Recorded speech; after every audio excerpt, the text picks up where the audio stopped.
여러분, 지난주에 그 중간고사 보시느라고 수고 많았습니다.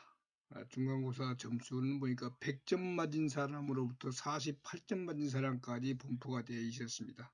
그러나 이제 이 점수를 잘 산정을 해서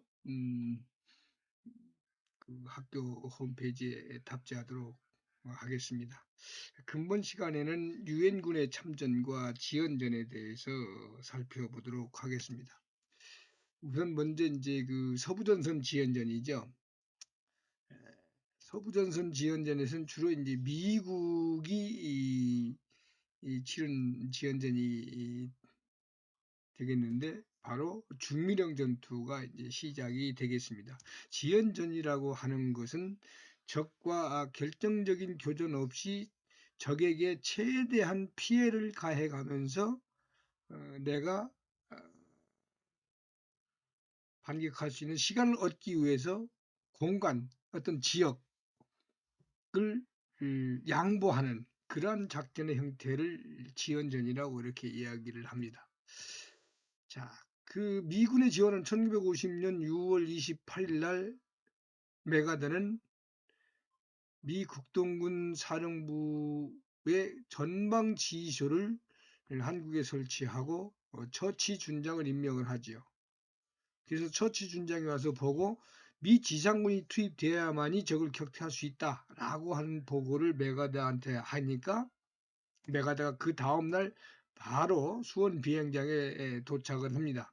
그래서 비행장 근처에서 처치 준장한테 보고받고 그 다음에 이제 그 시흥사령부에서 이제 이승만 대통령 만나고 그 다음에 한강 방어선 시찰하고 그 다음에 불탄 서울 직접 보고 가기죠. 그리고 이제 바로 이제 29일 날 일본으로 돌아가서 결과 보고를 하게 됩니다.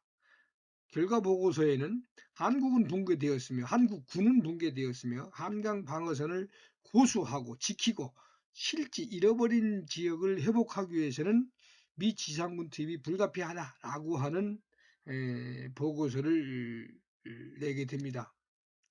메가더가 한강 전설을 시찰한 결과입니다. 이분들은 이제 그 수원 비행장 전선사령부, 그다음에 시흥 지구 전투 사령부를 거쳐서 이제 한강 전선을 가게 되죠. 여기 가서 이제 이 우리가 많이 보아온 메가더가 한강 전선에 배치되었던 한국군 병사에게 물어봅니다. 너는 이곳을 얼마 동안 지킬 수 있다고 생각하는가라고 하자 이 병사는 상관이 철수 명령을 낼 때까지 지키겠다라고 답변을 해서 메가더를 감동시켰다고 하죠. 이러한 메가더의 그 전선 방문은 한국군의 사기를 고양시켜줬고 메가더는 이 한강 그 전선 시찰에서 인천 상륙작전의 아이디어를 얻었다고도 합니다. 여하튼 메가더는 해임되기 전까지 한국 전선을 직접 10회 이상 방문했다고 하죠. 지금도 이 영등포에 가면은 이런 그 한강 방어선 시찰지라고 하는 안내판을 볼 수가 있습니다. 이렇게 그 메가더의 한국 전선 시찰 보고서를 그 워싱턴에서는 승인을 하게 되죠. 지상군 파병을. 그래서 메가더는 바로 예하 미 8군 사령관 워커 중장에게 24사단을 출동시키라라고 하는 명령을 내리게 됩니다. 이 명령을 받은 24사단장 딘 소장은 먼저 대대 규모의 특수부대를 편성해서 부산으로 그 수송기를 태워서 보낸 다음에 그 나머지 사령부하고 다른 부대들은 추가적으로 공수해서 이제 부산으로 온다는 계획을 갖고 그런 내용을 지시를 하게 되죠. 이렇게 해서 이제 가장 먼저 한국의 부산에 도착해서 철도를 타고 대전으로 이동한 스미스 부대의 그 사진입니다.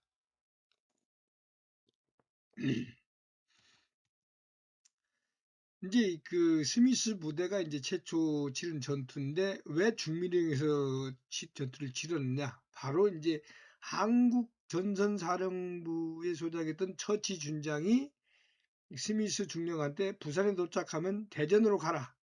그 다음에 가능하면 부산에서 먼 북쪽에서 적을 지원해라. 그리고 주 도로를 차단하라 라고 하는 명령을 내리게 된 겁니다. 그래서 그 스미스 중령이 가서 보니까 수원 부근에서 북한군 4사단의 움직임이 남하하고 있는 움직임을 목격하고 7월 5일 날 중미령에 그 병력을 배치합니다. 그래서 스미스 부대는 중미령에서 적이 전차를 기다렸다가 공격을 하기로 한 거죠. 그러나 스미스 부대에서 대전타 고폭탄을 발사해서 전차에게 포병 포탄을 퍼부었지만 적전차는 결코 멈추지 않고 그대로 스미스 부대 진지를 지나가 버립니다. 그 전차 지나가니까 뭐 꼼짝 할 수 없었던 거죠. 그런데 이제 그 전차는 항상 혼자 가지 않고 보병하고 같이 가야 됩니다. 그런데 전차 뒤를 따라오는 보병하고도 싸웠지만 이 스미스 부대는 그 보병하고도 싸워서 이기지 못하고 중대가 위험에 처하다 이제 철수를 명령하게 됩니다.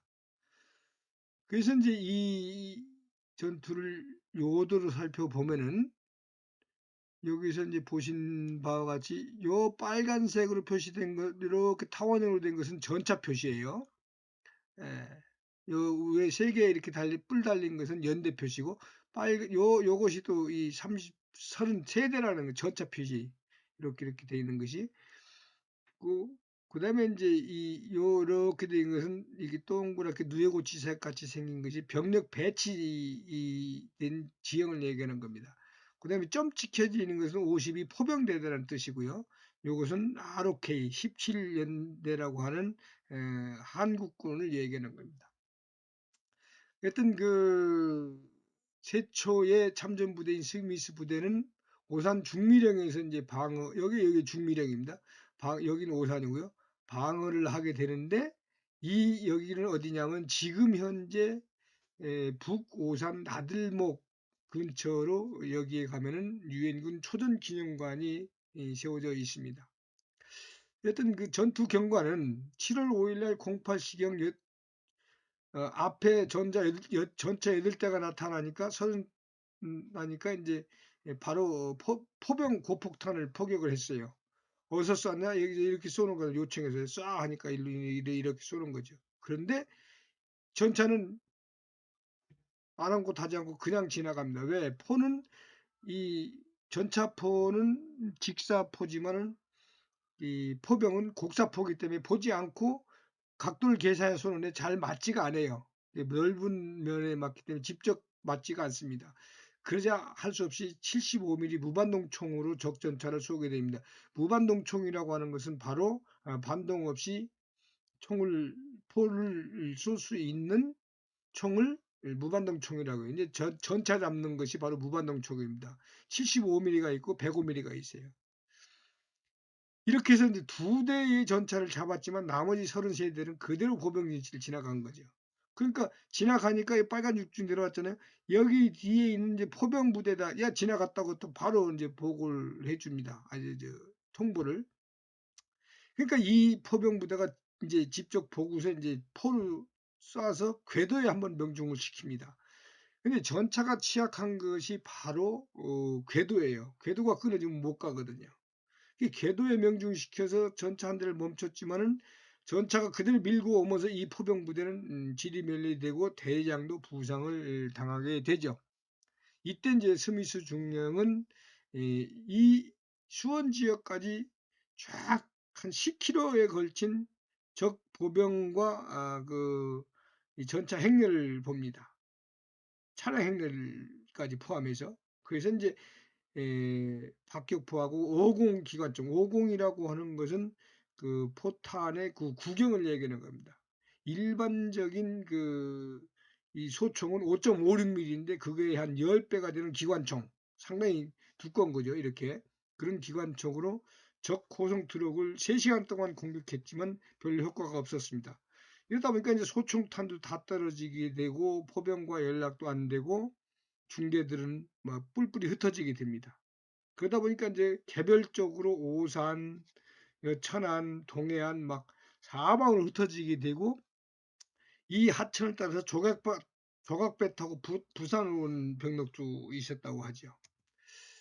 이것이 중미령 전투, 미군이 최초 패배 전투입니다. 이거는 이제 바로 포병이 이제 포사격을 하고 있는 105mm 곡사포 방열 첫 사격 사진입니다. 중미령 전투의 결과를 살펴보면은 스미스 부대가 12시간 동안 전투를 벌이다 결국 오산으로 일부만 철수를 했죠. 스미스 부대는 440명 중에 150여 명이 전사하거나 실종하는 대패를 당했습니다. 그러나 북한 4사단은 42명이 전사자하고 85명의 부상자, 그 다음에 전차 4대밖에 잃은 게 없습니다. 미군의 참패였죠.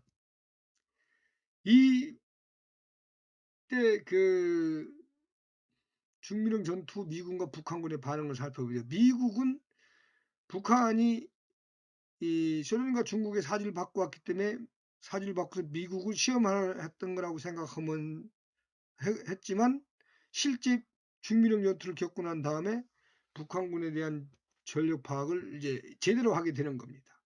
그전에는 잘 몰랐었죠. 근데 북한은 미군이 참전하리라고는 전혀 생각하지도 못했는데 벌써 중미령 오산에 나타나니까 깜짝 놀란 거예요. 매우 당황했답니다. 그러고 나서부터는 전쟁 계획 아주 빠른 공격으로 수정하는, 그리고 우리가 가는데 외부 세력이 미군이 들어와서 이제 막았다고 해서 그 미군에 대한 투지를 불태우게 되죠. 북미령 전투에 대한 평가는 다소 엇갈립니다. 스미스 부대가 대참패를 했는데 이것은 미군의 지상군만 전선에 투입해도 북한군이 스스로 물러갈 거라고 생각했던 메가다나 24사단장 딘 소장의 판단 미스였죠. 훗날 메가다의 후임자였던 리제이 대장이 평가하기를 메가다는 친군군의 세력을 잘못 판단했다. 인민군 10개 사단 앞에 1계대를 투입해서 대응하려 했던 것은 메가다의 지나친 오판이다 라고 혹평을 했죠. 하지만 메가다는 스미스의 부대는 결과적으로 성공이다. 왜? 미 지상군 참전을 생각지도 안 했는데 참전한 것을 보고 북한군이 소련군 전법에 따라서 전선을 일단 재정비했기 때문에 미군이 약 10일을 벌었다라고 주장하면서 성공적이었다고 이렇게 평가를 하기도 합니다. 이렇게 이제 중미령에서 크게 패한 스미스 부대의 뒤를 이어서 이제 그 사단 연대들이 들어오게 되는데 바로 34연대가 들어오니까 평택 지역에다가 이제 배치를 합니다. 그러나 평택에 배치된 34연대는 스미스 부대를 격파한 북한군이 진지로 도달해 오자 7월 6일 날 임의로 겁을 먹고 천안으로 철수해버려요. 그러니까 딘 소장이 연대장을 교체해버립니다. 그 신임 연대장은 또 새로 교체된 연대장은 사망을 해버려요. 결국 할 수 없이 공주까지 철수하게 됩니다. 34연대. 그 다음에 21연대는 조천에다가 배치를 했어요. 근데 조천에 배치된 21연대는 7월 12일 날 북한군에 의해서도 돌파가 되죠. 결국 이 21년대도 금강으로 철수하게 됩니다. 그렇지만 공군은 부분적으로 이제 승리를 하게 됩니다. 7월 9일 날 수원서 조치원 어간의 일본 국도상에서 북한군 차량 100여 대를 이제 공군 폭격으로 파괴를 하죠. 그 다음에 7월 10일 날에는 유엔군 그 F-80 전투기가 이때 그 유엔군 사령부가 설치됐으니까 평택 일대에서 적천자 38대, 자주포 7대, 트럭 117대를 파괴를 하는데 성공을 합니다. 이래서 이때부터 이제 북한군은 낮에는 부대 이동을 안 하고 주로 밤에 이동을 하게 되는 전략으로 바꾸게 됩니다. 다음 이제 금강 방어선에 대해서 한번 살펴보죠. 앞서 말씀드린 대로 중미령에서 평택, 오산, 그 다음에 이제 또 이 금강까지 밀려난 미군이 이제 금강의 새로운 방어선을 구축했죠. 그래서 이제 그 방어선을 구축하고 21년대 앞서서 그 상당히 21년대가 그 조치원에서 돌파됐잖아요. 그 돌파되면 가운데를 지나갔으니까 21년대가 아주 뭐 형편없기 때문에 21년대를 이렇게 그 예비로 놓고 그 19연대하고 34연대를 전방에 배치하게 됩니다. 그리고 이제 이 금강을 적들이 건널 수 있는 모든 교량이나 도선장의 나룻배까지 다 파괴를 하게 되죠. 그런데 이 미군 19, 34연대는 모두 2개 대대식으로만 되어 있었기 때문에 북한군에 비해서 전투력이 매우 빈약한 상태였습니다. 그 1개 사단은 통상 20여 개 대대로 되어 있는데 요거 지금 2개 대대 갖고 20여 개 대대를 이길 수가 없는 거죠. 왜냐면 2개 사단이 내려오고 있기 때문에 결국은 그 전투력이 북한군에 비해서 아주 형편없이 빈약했던 것입니다. 금강 방어선 전투가 벌어진 금강에 대해서 한번 살펴보면은 전라북도 장수에서 출발해 갖고 그 충청, 대전, 공주, 부여를 거쳐서 황해로 흘러가는 그런 강입니다. 서해로 군산만을 통해서 흘러가죠. 총 길이가 394km로 우리나라에서 세 번째로 큰 강이에요. 금강은 호강이라고도 했고 백강이라고도 불렀어요. 그리고 이제 금강의 상류에는 대청댐이 위치하고 하류에는 그 금강 하구뚝이 위치해 있는 국가 하천입니다. 자, 그래서 이제 그 금강 방어선에 배치된 공주 및 배치되었던 34연대하고 19연대의 공주 및 대평리 전투에서 한번 살펴보죠. 북한군 3사단하고 4사단이 금강 북쪽에 7월 12일 날 나타납니다. 그 3사단은 대평리, 요건 공주와 유성 사이에 있는데요.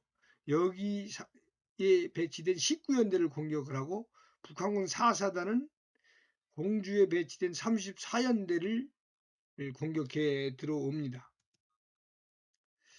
그래서 그 북한군 4사단은 14일 오전 6시에 34연대 주둔지에다가 이제 포를 막 쏴가면서 금강을 건너기 위해서 목선을 이용합니다. 그리고 기습적으로 도하를 시도를 하죠. 이렇게 하면서 이 기습적으로 그 도하한 병력들은 34연대 후방으로 침투하는 뭐 그런 작전이었습니다. 그 다음에 이제 그 본대, 북한군의 본대는 이 중장비가 있어야 강을 건널 거 아닙니까? 목선을 타고 다 건널 수는 없지 않습니까? 중장비는 탱크나 포병이라든가 이런 건데 이런 것들은 그 이 문교나 부교 이렇게 해서 임시로 설치된 다리가 있어야 건너옵니다. 그래서 임시로 가설하는 그 다리를 그 도선판이라고 그래. 이걸 조립해서 넘어야 하는데 이걸 제대로 제습하지 못해 갖고 14일 날 선발대가 들어왔지만 16일까지도 완전하게 그 전투력을 발휘할 정도로 병력을 다 들어버리지 못합니다. 이것이 이제 유엔군 입장에서 보면 상당히 다행했던 거죠. 그래서 이제 그 후방 침투 작전을 요 목선을 이용한 이용해서 침투한 그 북한군 4사단 일부 병력이 34연대를 엄청난 혼란에 빠뜨리게 되는 겁니다. 결국 34연대는 제대로 한번 싸우지도 못하고 15일 날 논산으로 철수했다가 대전으로 또 이동하게 돼서 대전 가서 방어선을 구축하게 됩니다. 19연대는 3, 4연대가 공주에 있는 빠져버리니까 옆에가 노출되잖아요. 그러니까 3, 4단 공격을 받으면서 옆에가 노출되는데 또 마찬가지 후방 침투조에 의해서 도로까지 차단돼 버리니까 19연대는 대평리에서 고립이 됩니다. 그러니까 미 24단에서는 장갑차를 동원해서 19연대의 탈출구를 뚫어주려고 엄청나게 노력하지만 별다른 성과를 거두지 못하자 100여 대의 차량과 중장비 등을 모두 스스로 파괴해버리고 왜? 적들이 쓰지 못하도록 해놓고 이제 유성으로 철수를 하게 됩니다. 유성은 바로 태평양하고 붙어 있는 데예요. 그러다 보니까 이제 결국 금강 방어선이 붕괴가 되게 됩니다. 공주 및 대평리 전투. 결국 그 금강 방어선 전투를 한번 평가를 해보죠. 결과적으로 그 북한군에 맞서는 병력은 2개 대대씩 편성된 2개 연대였는데 이마저도 평택 전투에서 피해를 많이 입었기 때문에 4개가 아닌 3개 대대로 볼 수밖에 없는 거죠. 딱 그 3개 대대 갖고 1개 사단 20개 대대 4개 그다음에 2개 사단이면은 40개 대대를 3개 대대가 막으려고 했던 겁니다. 이게 어불성설인 거죠. 그다음에 이제 이 대대도 적에 비해서 현저히 부족한 전투 피해를 많이 입었기 때문에 그런 상태였고 그다음에 정면이 너무 넓었어요. 병력이 없는데 막 정면을 30km씩 주고 지키라 하니까 계속 뚫리는 거예요. 뭘로? 침투조에 의해서. 침투조는 어떤 침투조였냐면 북한군이 아주 잘 쓰는 후방으로 우회 침투하는 유연한 전술을 사용을 하는 그런 침투조입니다. 그러니까 앞에서 싸우고 있는데 후방으로 들어온 그 침투조에 의해서 부대는 대혼란에 빠지게 되는 거죠. 결국 미국 24사단은 계속 연이어서 패배하면서 그 미군은 1개 사단만 갖고 안 되겠다. 추가로 병력을 뽑아야겠다 해서 25사단하고 미 1기병사단의 증원을 막 서두르게 됩니다. 이것이 이제 공주 지역의 34연대가 매복하고 있는 모습입니다. 이제 여기 이제 금강교, 끊어진 금강교가 보이죠? 이게 이제 공주 금강 전투, 금강 방어선이 무너지고 이제 대전으로 이제 이동한 이제 방어선을 설치한 24사단의 전투에 대해서 다시 살펴보죠. 대전은 경부선과 호남선 철도가 통과하고 도로가 사통팔달되어 있는 교통의 요지입니다. 또한 그 당시에는 충남도청도 있었어요. 그러니까 이런 지역이기 때문에 유엔군은 반드시 지켜내야 되죠. 그런데 이때 미 8군 사령관이 3, 4연대를 방문해서 18일 날 3, 4연대 방문해서 1기병사단과 25사단이 포항에 상륙해서 영동 일대에 투입을 시켜줄 테니까 그때까지 이틀간만 버텨라 라고 하고 이제 갑니다. 북한군 입장에서도 이 대전은 전략적 요충지입니다. 왜냐하면 남한 지역으로 내려가는 자기들 부대에 대한 병창 보급 수송을 하기 위해서는 대전을 반드시 확보해야 되는 그런 중요한 지역이라는 거죠.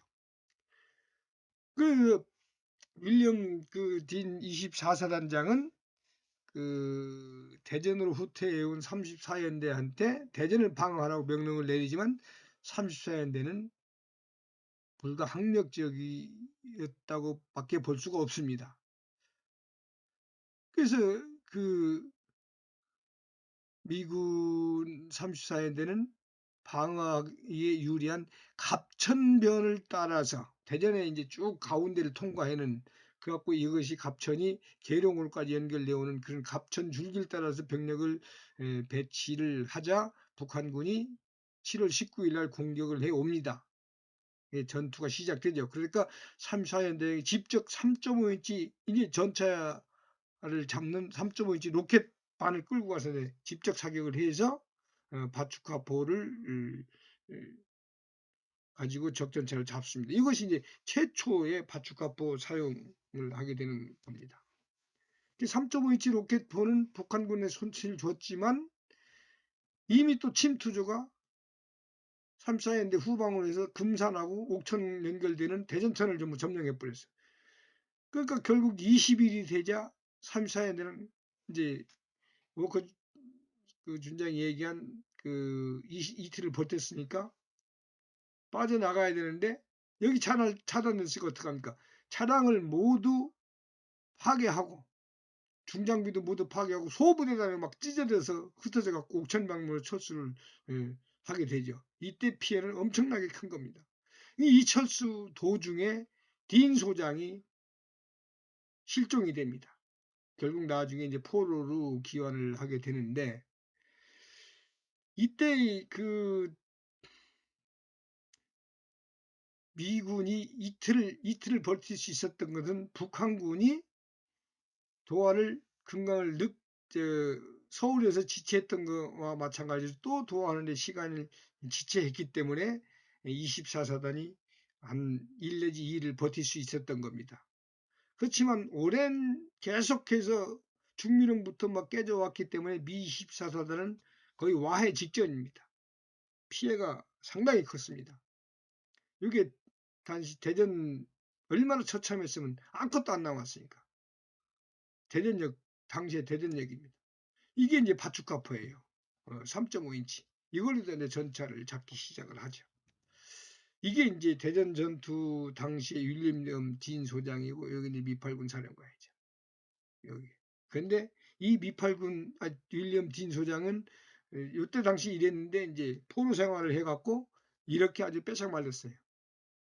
그래서 이 포로 생활을 한 딘 소장에 대한 그 내용들 여러분이 한번 읽어보세요. 미 육사를 지원에다 실패하고 ROTC로 인관했고 2차 세계대전에 참가했고 그다음에 그 45년도에 미군이 남한에 군정청 파견할 때 이때도 한국에 왔었고 그다음에 이제 이 그 어떻게 해서 포로가 됐냐면은 그 옥천으로 갈라 하는데 이 지프가 길을 잘못 들어가지고 금산으로 갔어요.